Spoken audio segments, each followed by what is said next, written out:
কয়েকদিনের বৃষ্টি আর উজানের ঢলে দেশের বিভিন্ন এলাকায় বন্যা পরিস্থিতির সৃষ্টি হয়। বর্তমানে কোথাও কোথাও নদ নদীর পানি বাড়ছে, আবার কোথাও কমছে। পরিস্থিতি জানাতে সিরাজগঞ্জ, চাঁপাইনবাবগঞ্জ ও লালমনিরহাট থেকে সরাসরি যুক্ত হচ্ছেন সহকর্মী শুভ কুমার ঘোষ, তারেক রহমান ও জামাল বাদশা। শুরুতেই যাব সিরাজগঞ্জের শুভর কাছে। শুভ, আপনার কাছে জানতে চাইবো যে নদ নদীর পানি এখন কেমন দেখছেন এবং বন্যা পরিস্থিতি নিয়ে কি বলছে পানি উন্নয়ন বোর্ড, জানাবেন বিস্তারিত।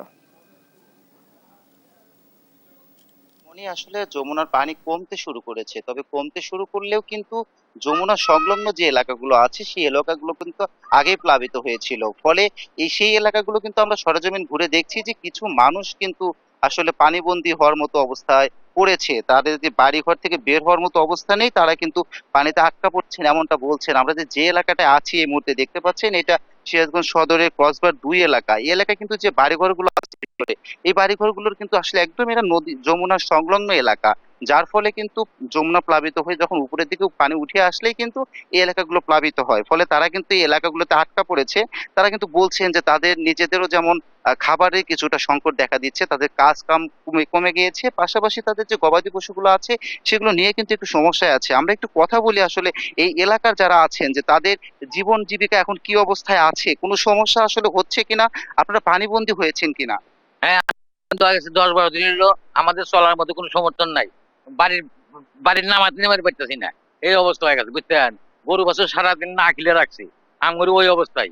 কিন্তু কোনো লোক কোনো খবর পাতা নিতেছে না আমাদের, এই অবস্থা না কোনো কিছু নিতে যাবো।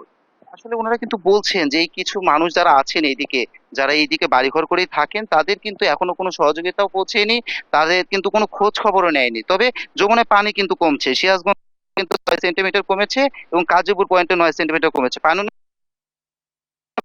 দিন কমবে, এরপরে আবার বাড়বে। আসলে এই ছিল সিরাজগঞ্জ থেকে আমার কাছে বন্যা বিষয়ে আরো জানাতে আমাদের সঙ্গে চাঁপাইনবাবগঞ্জ থেকে যুক্ত আছেন সহকর্মী তারেক।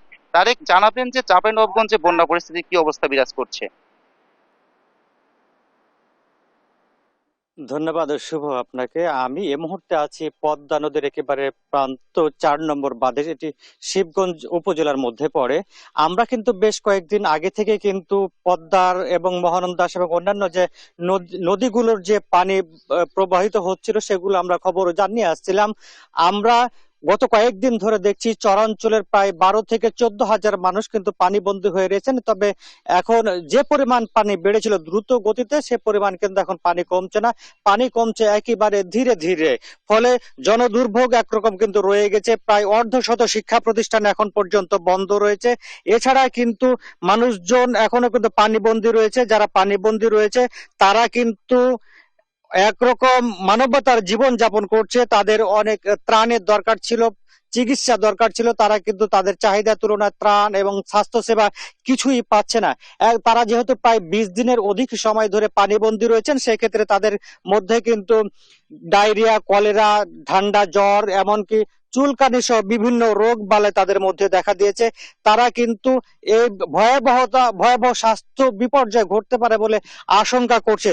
তবে আমার সঙ্গে আজকে সকালে কথা হচ্ছিল চাঁপাইনবাবগঞ্জ সিভিল সার্জনের সঙ্গে। তিনি আমাদেরকে বলছেন তাদের যে মেডিকেল টিম কাজ করছিল বন্যার্তদের পাশে, এবং যারা উপসহকারী যারা মেডিকেল অফিসার আছে, হেলথ টেকনিশিয়ান আছে, তারাও কিন্তু এখন পর্যন্ত কাজ করছে এই চরাঞ্চল এলাকাগুলোতে।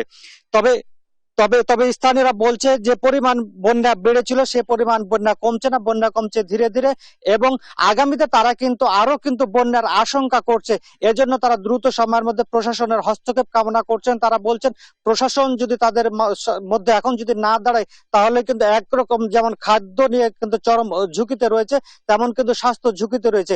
এছাড়া কিন্তু পদ্মা নদীর কয়েকটি স্থান কিন্তু এখন কিন্তু নদী ভাঙন শুরু হয়েছে। এই নদী ভাঙনের ফলে কিন্তু একরকম অনেকে আতঙ্কে বসবাস করছে। নদী পাড়ের বাসিন্দারা অনেকে কিন্তু বাড়ি ঘর সরিয়ে নিতে দেখেছি আমরা। তো এ ছিল আমার কাছে চাঁপাইনবাবগঞ্জ থেকে বন্যার সর্বশেষ পরিস্থিতি। আমরা যেতে চাই লালমনিরহাটে, সেখানে আছেন আমাদের সহকর্মী জামাল বাদশা। যে জামাল বাদশা, আপনি বলবেন আপনার এলাকার বন্যার সার্বিক পরিস্থিতি কি? লালমনিরহাটে কিন্তু গত ৩ দিন ধরে তিস্তার পানি কমতে শুরু করেছে এবং তিস্তার পানি কমতে কমতে একেবারে তলানিতে এসে ঠেকেছে এবং বর্তমানে তিস্তার ডালিয়া ব্যারাজ পয়েন্টে পানি বিপদসীমার ৪৮ সেন্টিমিটার নিচ দিয়ে প্রবাহিত হচ্ছে। পানি একেবারে তলানিতে নামার কারণে তিস্তা নদী তীরবর্তী নিম্নাঞ্চল এলাকাগুলোতে কিন্তু বর্তমানে ভাঙ্গন দেখা দিয়েছে এবং নদী তীরবর্তী বাসিন্দাদের সাথে কথা হয়েছে। তারা যেটি বলছে যে চলতি মৌসুমে ৩ বার বন্যা মোকাবেলার শেষ বন্যাটাই কিন্তু তারা সবচেয়ে বেশি ভোগান্তিতে পড়েছিল এবং অনেকের বাড়িঘর থেকে পানি নেমে গেলেও কিন্তু তারা কিন্তু ভোগান্তি থেকে একবারে রেহাই পায়নি এবং পানি দ্রুত গতিতে নেমে যাওয়ার কারণে নদী তীরবর্তী নিম্নাঞ্চল এবং চরাঞ্চলের যে গ্রামীণ কাঁচা পাকা সড়কগুলো রয়েছিল সেই সড়কগুলো কিন্তু অনেকটাই ক্ষতিগ্রস্ত হয়েছে। আমরা এই ব্যাপারগুলো নিয়ে জেলা প্রশাসনের সাথে গতকালকে কথা বলেছিলাম এবং আজকে সকালবেলা কথা বলেছি। জেলা প্রশাসন জানিয়েছে যে যারা বন্যার্ত অবস্থায় ছিল তাদেরকে জেলা প্রশাসনের পক্ষ থেকে সার্বিকভাবে সহযোগিতা করা হচ্ছে এবং বন্যা পরবর্তী যে দুর্ভোগ অর্থাৎ রাস্তার ক্ষয়ক্ষতি এবং কৃষির যে ক্ষয়ক্ষতি হয়েছে সেগুলো আসলে পর্যায়ক্রমে চাহিদা অনুযায়ী তালিকা করে সাধ্যমতো তারা সহযোগিতা করবে। আমরা পানি উন্নয়ন বোর্ডের সাথে কথা বলেছিলাম। পানি উন্নয়ন বোর্ড আমাদেরকে জানিয়েছে যে লালমনিরহাটের তিস্তা এবং ধরলার প্রায় ৬২টি পয়েন্টে পানি কমার পরে ভাঙন দেখা দিয়েছে। বিশেষ করে তিস্তার ৪২টি পয়েন্টে যে ভাঙন দেখা দিয়েছে সেই ভাঙন প্রবণ এলাকাগুলো তারা পরিদর্শন করছেন এবং অনেক স্থানে জিও ব্যাগ ফেলে ভাঙন প্রতিরোধে তারা কাজ করছেন। একটু ক্যামেরার চোখে নিশ্চয়ই দেখতে পাচ্ছেন তিস্তার পানি একেবারে তলানিতে থাকার কারণে কিন্তু যে চরাঞ্চলগুলো সেগুলো কিন্তু আসলে ভেসে উঠতে শুরু করেছে এবং আরেকটি বিষয় জানাতে চাই যে তিস্তার এই যে পানি ওঠানামার কারণে কিন্তু তিস্তা নদী তীরবর্তী এলাকার বাসিন্দারা কিন্তু এই যে বারবার দুর্ভোগ থেকে আসলে রেহাই পেতে চান। তারা কোনো ত্রাণ বা অন্যান্য সহযোগিতা আসলে সরকারের পক্ষ থেকে চান না। এই একেবারে স্থায়ীভাবে যদি তারা এই দুর্ভোগ থেকে রেহাই পেতে চান সেক্ষেত্রে তারা কিন্তু তিস্তা নদীর খনন এবং মহাপরিকল্পনা যেটি আসলে সরকারের পক্ষ থেকে প্রতিশ্রুতি দেয়া ছিল সেটি যাতে দ্রুত বাস্তবায়ন করা হয় সেই জন্য কিন্তু তারা নজর দেওয়ার জন্য দাবি জানিয়েছেন। সব মিলিয়ে তিস্তা বন্যা পরিস্থিতি উন্নতি হয়েছে। তিস্তার পানি একেবারে তলানিতে এসে ঠেকেছে এবং বর্তমানে বিপদসীমার ৪৮ সেন্টিমিটার নিচ দিয়ে পানি প্রবাহিত হচ্ছে। এই ছিল লালমনিরহাট থেকে তিস্তার বন্যা পরিস্থিতির সর্বশেষ খবর। মনি, আপনাদের সবাইকে অসংখ্য ধন্যবাদ।